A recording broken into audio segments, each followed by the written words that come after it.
নমস্কার। রাজনীতির অন্য রাজনীতির দর্শকদের এই অনুষ্ঠানে স্বাগত। আমি অতনু ভট্টাচার্য। আমি আপনাদের অন্য রাজনীতির গল্পে প্রায় যেগুলো আর্কাইভস থেকে নিয়ে আসি, সেরকম একটি গল্প আমি আজকে আপনাদের আর্কাইভস থেকে নিয়ে এসেছি। এবং এই গল্পটা মানে সবাই জানে, সবাই এটা পড়েছে। কিন্তু আমরা যেমন 2 অক্টোবর যেমন আমরা মহাত্মা গান্ধীর জন্মদিন মানায়, ওনার ওই দিনটা ওনাকে ডেডিকেটেড করা থাকে।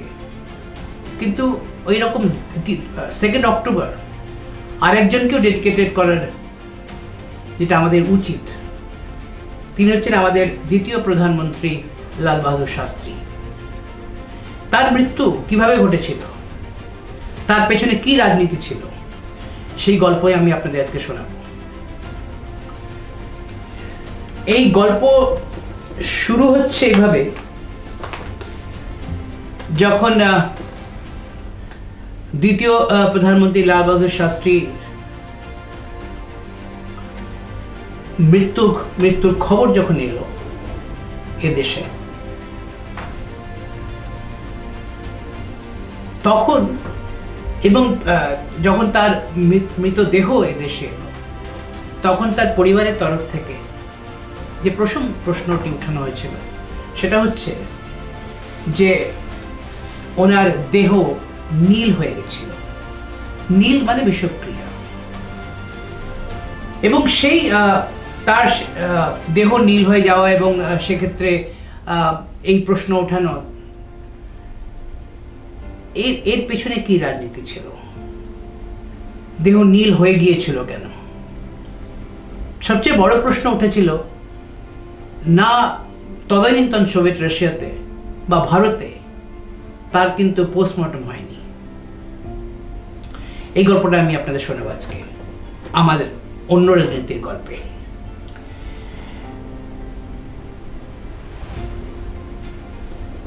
এটা ঘটেছিল উজবেকিস্তানের রাজধানী তাসখান্দে। এবং তার পেছনে আমরা একটু চলে যাই, যখন 65-এ অ্যাটাক হয় না, পাকিস্তান যখন আমাদের এখানে অ্যাটাক করে জম্মু কাশ্মীরে, সেই সময় যুদ্ধ চলে। এবং সেই যুদ্ধতে ভারত কিন্তু সেই যুদ্ধতে পাকিস্তানকে পর্যুদস্ত করে লাহোর পর্যন্ত এগিয়ে গেছিল। এবং লাহোরকে যে কোনো মুহূর্তে লাহোর ভারতের অন্তর্ভুক্ত হয়ে যেতে পারত, লাহোরকে কবজা করা যেত। কিন্তু সে সময় প্রমাদ গুনল ইউনাইটেড নেশনস, এবং তার মধ্যস্থতায় তারা চাইল সিজ ফায়ার করতে। কিন্তু এই সিজ ফায়ারে তদানীন্তন প্রধানমন্ত্রী লাল বাহাদুর শাস্ত্রীর কোনো তার মত ছিল না। তিনি সিজ ফায়ার করতে চাইছিলেন না। এবং আমাদের মিলিটারিও চায়নি, কারণ মিলিটারি পৌঁছে গেছে, পাকিস্তানের অভ্যন্তরে পৌঁছে গেছে। সেখান থেকে সিজ ফায়ার করা মানে ব্যাক ট্র্যাকিং করা, সেটাও সেই সময় চায়নি তারা। যাই হোক, সেই সময় ইউনাইটেড নেশনের মধ্যস্থতায় একটা সিজ ফায়ারের কথা বলা হলো এবং একটা শান্তি বৈঠক করার জন্য, একটা ট্রিটি করার জন্য। সেই ট্রিটিতে তদানীন্তন পাকিস্তানি প্রেসিডেন্ট ছিলেন মোহাম্মদ আইয়ুব খান, এবং আমাদের প্রধানমন্ত্রী লাল বাহাদুর শাস্ত্রী দুজনে সেখানে উপস্থিত হয়েছেন। এখানে একটা কথা আমার বলে রাখা দরকার যে এরকম মিস্টেরিয়াস ডেথ আমাদের দেশে প্রচুর হয়েছে, এবং সেগুলো আমি আস্তে আস্তে আপনাদের সামনে নিয়ে আসবো। তার মধ্যে কিন্তু সুভাষ বোস নিয়ে অনেক কাজ হয়েছে, অনেক লোক অনেক কথা, অনেক বই লিখেছে, তার ভিতরে তথ্যচিত্র হয়েছে।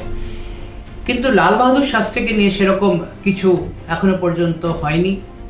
এবং সবচেয়ে বড় কথা যে কোনো কমিশন দু একটা কমিশন হয়তো গঠিত হয়েছিল, কিন্তু সেক্ষেত্রে সেখানে কোনো অগ্রগতি হয়নি, সেগুলোর কোনো কিনারা হয়নি আসলে।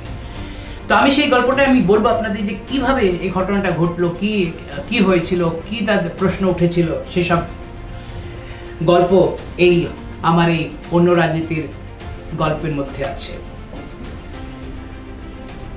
তো আমাদের দ্বিতীয় প্রধানমন্ত্রী এবং মোহাম্মদ আইয়ুব, প্রেসিডেন্ট আইয়ুব খান দুজনে পৌঁছলেন ওখানে, এবং এই যুদ্ধবিরতির যে বৈঠক সেটা 10 জানুয়ারি হওয়ার কথা হলো, বিকেল 4টে এরকম একটা সময় যুদ্ধের তাসখান্তে একটা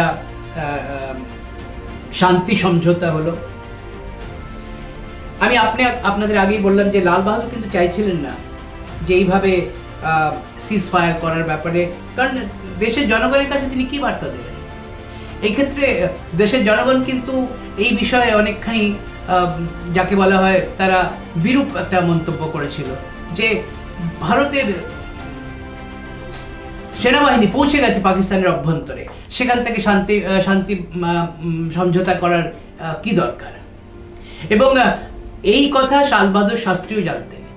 তিনি শান্তি সমঝোতার ঠিক আগে তার বাড়িতে ফোন করেন, বাড়িতে ফোন করে তার মেয়ে ফোন ধরে মেয়েকে জিজ্ঞাসা করেন যে দেশের কীরকম অবস্থা, কি লোকেরা কি বলছে। তো মেয়ে বলছে আমি বিরোধিতা করছি, এই শান্তি প্রস্তাবের আমি বিরোধিতা করছি। আমরা মনে করি না যে শান্তি প্রস্তাবের কোনো দরকার আছে, যেখানে আমরা যুদ্ধ জেতার মুখে, সেখানে এই শান্তি প্রস্তাব মানে আমরা আত্মসমর্পণ করছি। তাহলে মানে বাড়িতে যখন এইরকম অবস্থা, সারা দেশের তাহলে কিরকম মনোভাব ছিল সে সময় বোঝাই যাচ্ছে। তো যেটা আমি আপনাদের বলছিলাম, 10 জানুয়ারি 1966 সাল 4টের সময় এই সমঝোতা স্বাক্ষর হলো এবং দুই তরফে শান্তি সমঝোতা হলো। এবং সেই শান্তি সমঝোতার পরে একটা অনুষ্ঠানের আয়োজন করা হয়েছিল এই শান্তি সমঝোতার সফলতাকে সামনে রেখে। এবং এই শান্তি সমঝোতা করার পরে লাল বাহাদুর শাস্ত্রী আর একটা কাজ ছিল, তিনি চলে যেতেন কাবুল। সে সময় তারপরে কাবুল যাওয়ার কথা ছিল। এই সন্ধ্যেবেলায় এই একটা অনুষ্ঠান হওয়ার পরে তিনি নিজের কামরাতে, নিজের ঘরে ফিরে এলেন। আমি ঘরটাকে একটু ডিসক্রাইব করব, কীরকম ঘর দিয়েছিল। একটা প্রধানমন্ত্রী, যে ওদের ডাচা বলে রাশিয়াতে, একটা ভিলাতে তিনি তাকে রাখা হয়েছিল।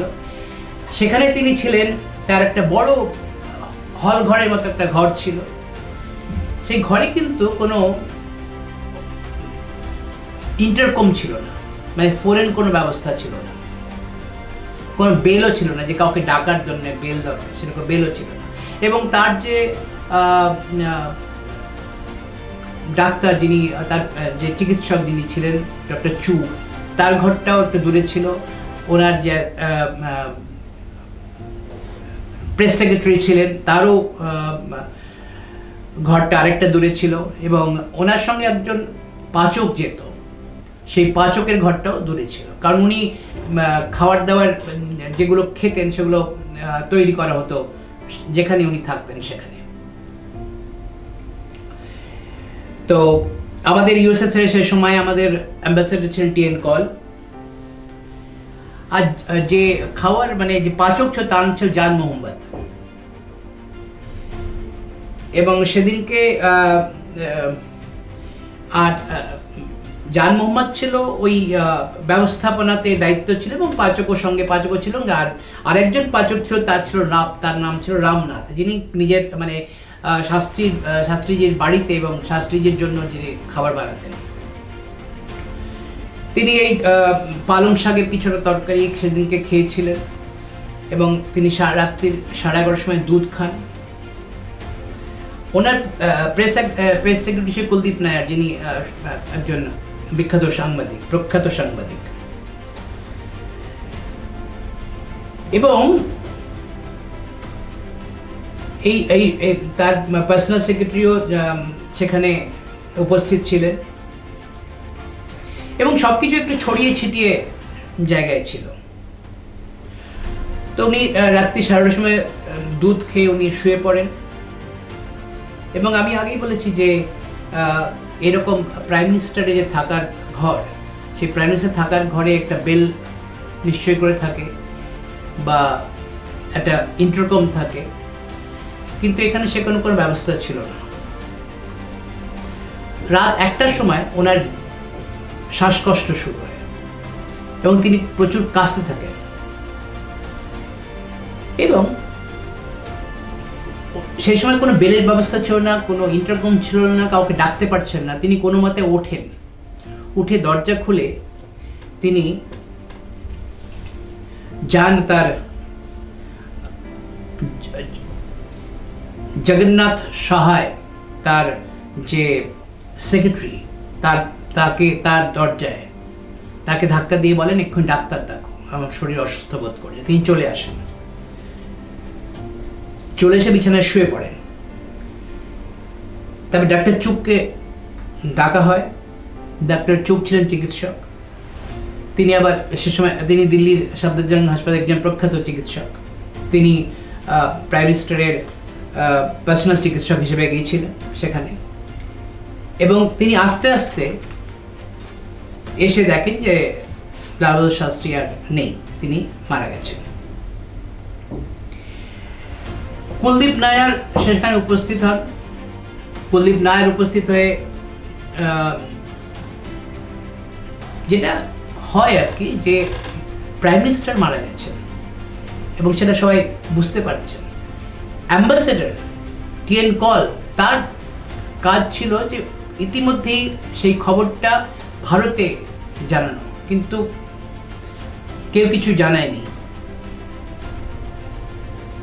এবং এই ওনার যে মৃত্যু হয়েছে তার একটুখানি ডিফারেন্ট টাইমিংটা একটুখানি গোলমাল আছে। কেউ বলেছে একটা রাত 1:25 বা কারোর মতে 1:32।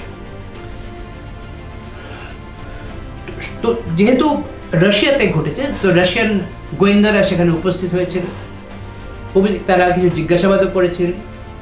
এবং প্রথম জিজ্ঞাসাবাদের পরে যে রিপোর্টটা তৈরি হয়েছিল সেটা হচ্ছিল বিষক্রিয়ায় তার মৃত্যু হয়েছে। কিন্তু বিষক্রিয়া হলো কিভাবে? কিন্তু এই বিষক্রিয়ার কথাটা কেবল রাশিয়ান ওই যারা গোয়েন্দা ছিল তারা বলেছিল। এবং এই জিজ্ঞাসাবাদে যখন এদেরকে ওই জান মোহাম্মদকে, তারপর রামনাথকে, এই আর 2-3 জন রাশিয়ান পাচকও ছিল সেখানে, তাদেরকে সবাইকে নিয়ে গিয়ে জিজ্ঞাসাবাদ করার পরে এই বিষক্রিয়ার থিওরিটা বা বিষক্রিয়া ঘটেছে তার দেহে, সেইটা কিন্তু তারা বলে। তারপরে এই পয়জনের থিওরিটাকে বদলে গেল হার্ট অ্যাটাকে, বলা হলো যে তারা কার্ডিয়াক অ্যাটাক হয়েছে। তার কারণ হিসেবে বলা হলো যে তার 1959 সালে, এটা 66 সালে কথা বলছি, 1959 সালে তার প্রথম একটা অ্যাটাক হয়েছিল, সেটা তার মেডিকেল রিপোর্টে ছিল। এটাকে দ্বিতীয় অ্যাটাক বলা হলো। কিন্তু ওই ঘরের সে সময় অবস্থাটা কিরকম ছিল, তার যেখানে তার চটি রাখা ছিল, চটিগুলো ঠিক এক জায়গায় ছিল, তার বিছানা একদম সব ঠিকঠাক ছিল। কেবল তার যে জলের থার্মাস, যেটা তিনি সামনে বাঁদিকে একটা টেবিলের উপর রাখা ছিল, সেইটা উল্টে পড়েছিল কোথাও। এই যে প্রশ্ন উঠতে শুরু করলো যে এইসব ঠিক থাকা সত্ত্বেও লাল বাহাদুর শাস্ত্রী উঠে গেলেন এবং থার্মাসটা একটু উল্টে পড়ে আছে, তার মানে তিনি কি জল খেতে চেয়েছিলেন বা তিনি কি করতে চেয়েছিলেন, তিনি থার্মাসটা কি বন্ধ ছিল। এবং এই থিওরিটা এখনো পর্যন্ত যখনই কোনো মানে কিছুটা যদিও ইনভেস্টিগেটেড হয়ে থাকে, তাতে কিন্তু এই থিওরিটা এই ব্যাপারটা পরিষ্কার হয়নি যে থার্মাসটা খুলে গেছিল কি বন্ধ হচ্ছিল, মানে কোথাও বিষক্রিয়াটা কিভাবে হয় যদি হয়ে থাকে বিষক্রিয়া। যাই হোক, খবর তো ভারতে পৌঁছলো, এবং খবর যেরকমভাবে পৌঁছানোর পরে আমাদের সেই সময় এটা বলা, মানে রাজনীতিকদের মধ্যে সে সময় লাল বাহাদুর শাস্ত্রী একটা খুব মানে পপুলার একজন ফিগার ছিলেন, এবং মনে করা যেতে পারে যে লাল বাহাদুর শাস্ত্রী সেই সময় আমাদের দেশে খুব অন্নের সংকট চলছিল, খাদ্য সংকট চলছিল। সেই সময় তিনি একটা ডাক দিয়েছিলেন যে একবেলা খাওয়া সবাই বন্ধ করে একটু অন্ন সংকটকে একটু যাতে ঠিকঠাক যদি কিছু করা যায়, তাতে সারা দেশের লোক কিন্তু সাড়া দিয়েছিলেন।